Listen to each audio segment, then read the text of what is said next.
తులా రాశి వారికి ఈ వారంలో పిల్లల భవిష్యత్తు గురించి ఆందోళనకు గురవుతారు. విద్యార్థులు అధిక శ్రమ చేయవలసిన సమయం. మీ జీవిత భాగస్వామితో శాంతంగా వ్యవహరించాలి. ఆటోమొబైల్ ఉద్యోగస్తులకు వృత్తిపరమైన అభివృద్ధి ఉంటుంది. చెడు ఆలోచనలకు దూరంగా ఉండండి. ఈ రాశి స్త్రీలకు గర్భ సంబంధిత అనారోగ్య సమస్యలు వచ్చే అవకాశాలు కలవు. ఏ నిర్ణయమైనా తండ్రితో చర్చించి తీసుకుంటారు. ఆర్థికపరమైన ఎదుగుదల ఉంటుంది.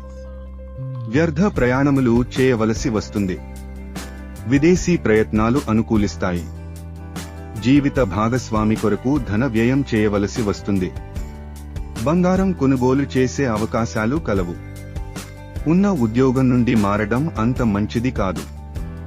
విలువైన వస్తువులు జాగ్రత్త పరుచుకోవాలి. దత్తాత్రేయ స్వామి ఆరాధన చేయడం చెప్పదగిన సూచన.